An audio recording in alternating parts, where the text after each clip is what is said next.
Hello everyone, আসসালামু আলাইকুম। Welcome back to my YouTube channel the notebook blog. আজকে আপনাদের সাথে খুব মজাদার একটি খাবারের রেসিপি শেয়ার করব। এই খাবারটা বাংলাদেশের নোয়াখালী জেলার হাতিয়া উপজেলার মানুষের খুবই পছন্দের একটি খাবার। এই মজাদার খাবারটির নাম হচ্ছে গোটলা। চলুন রেসিপিটি শুরু করা যাক। প্রথমে চুলায় একটা পাতিল বসিয়ে দেওয়া হয়েছে। এখন পাতিলের মধ্যে দিয়ে দেওয়া হচ্ছে 2.5 লিটার পরিমাণ পানি। পানি দেওয়া শেষে এখন পানির মধ্যে দিয়ে দেওয়া হচ্ছে 1.5 চামচ পরিমাণ লবণ। এরপর পানিটা যখন ফুটে উঠবে তখন ফুটে ওঠা পানির মধ্যে প্রথমেই 3 কাপ পরিমাণ চালের গুঁড়া দিয়ে দেওয়া হচ্ছে। এখন চালের গুঁড়াটা পানির সাথে মিক্সড করে নিয়ে নেওয়া হচ্ছে। মিক্সড করার এই পর্যায়ে আরো 1 কাপ পরিমাণ চালের গুঁড়া দিয়ে দেওয়া হচ্ছে। এখন চালের গুঁড়া এবং পানিটা ভালোভাবে মিক্সড করে নিয়ে নেওয়া হচ্ছে।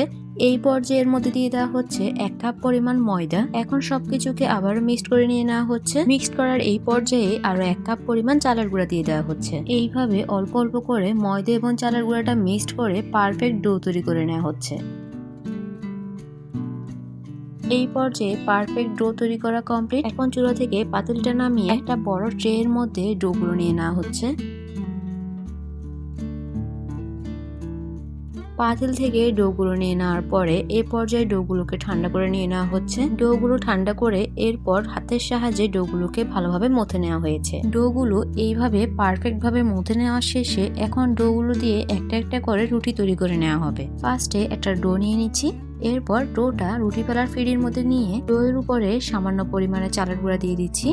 এরপর এপিট ওপিট করে ডোয়ের মধ্যে ভালোভাবে চালের গুঁড়াটা মিশিয়ে নিচ্ছি। এখন একটা বেলুনির সাহায্যে রুটি তৈরি করে নিয়েছি। রুটিটা বেশি পাতলাও হবে না, বেশি মোটাও হবে না। এখন রুটির উপরে চালের গুঁড়া ছড়িয়ে নিয়েছি। এরপর যে একটা ছুরির সাহায্যে রুটিটা এভাবে ছোট ছোট করে কিউব করে কেটে নিচ্ছি। স্ক্রিনে লক্ষ্য করলে আপনারা খুব সহজে প্রতিটি স্টেপ বুঝতে পারবেন। তাই পুরো ভিডিওটি না টেনে দেখবেন, কারণ ভিডিওর কোনো পার্ট যদি আপনাদের স্কিপ হয়ে যায় তাহলে আপনাদের এই মজাদার খাবারটি পারফেক্ট হবে না আর খেতেও মজার হবে না। তাই পুরো ভিডিওটি না টেনে দেখবেন আর সবগুলো স্টেপ বাই স্টেপ ফলো করবেন। আর এই রেসিপিটি একবার হলেও ট্রাই করবেন।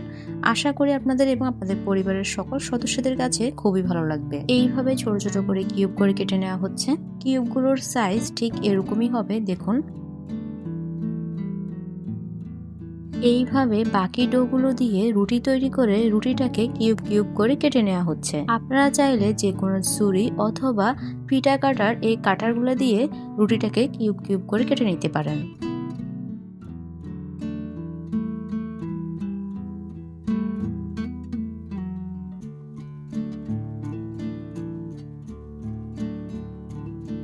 এই পর্যায়ে সবগুলো ডো দিয়ে রুটি তৈরি করে রুটিগুলো কিউব কিউব করে কেটে নেওয়া কমপ্লিট। এখন গোটলা তৈরি করার জন্য চুলায় একটা বড় পাতিল বসিয়ে দেওয়া হয়েছে।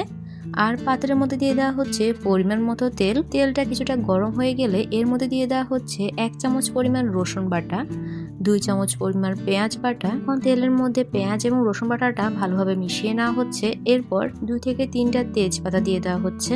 এরপর দিয়ে দেওয়া হচ্ছে আদা বাটা 1 চামচ, দারচিনি আর এলাচি।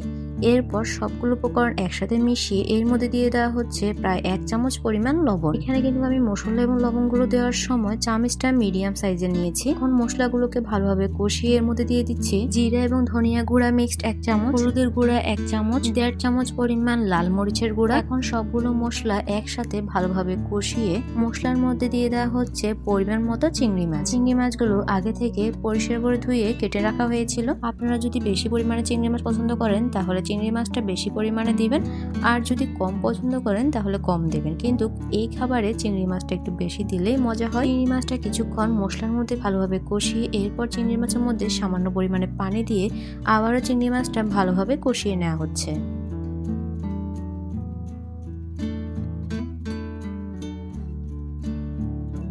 এই পর্যায়ে চিংড়ি মাছটা ভালোভাবে কষানো কমপ্লিট। এখন এর মধ্যে দিয়ে দেওয়া হচ্ছে পরিমাণ মতো পানি। পানি দেওয়া শেষে এখন চিংড়ি মাছ এবং পানিটা নেড়ে চেড়ে দেওয়া হচ্ছে। এই পর্যায়ে চুলাটা হাই হিটে রেখে জাল দিতে হবে। যখন ঝোলটা এভাবে ফুটে উঠবে তখন এর মধ্যে দিয়ে দেওয়া হচ্ছে 1/2 লিটার পরিমাণ লিকুইড দুধ।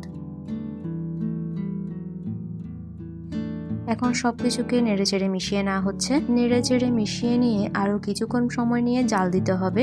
এই পর্যায়ে এর মধ্যে দিয়ে দেওয়া হচ্ছে 1 বাটি পরিমাণ কোড়ানো নারকেল। এই রেসিপিতে কোনো কিছুই স্কিপ করা যাবে না। এখন নারকেলটাকে ভালোভাবে মিশিয়ে নেওয়া হচ্ছে।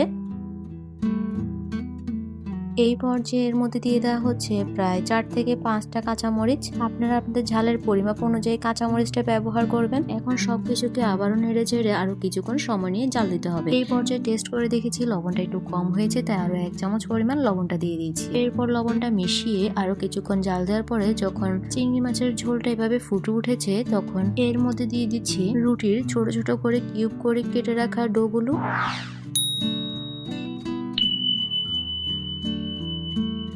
কিউব করে কেটে রাখা ডোগুলো দেওয়া শেষে এখন সবগুলো উপকরণ একসাথে ভালোভাবে মিশিয়ে নিচ্ছি।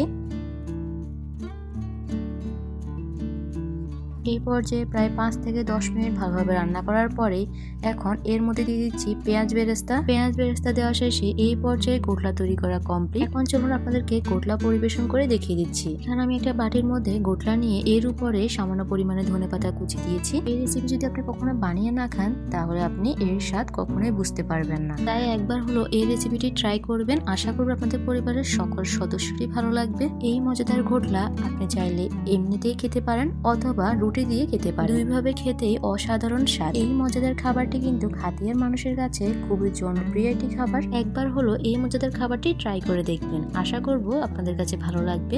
সম্পূর্ণ ভিডিওটি দেখার জন্য সবাইকে অসংখ্য ধন্যবাদ। সবাই ভালো থাকবেন, সুস্থ থাকবেন। আল্লাহ হাফেজ।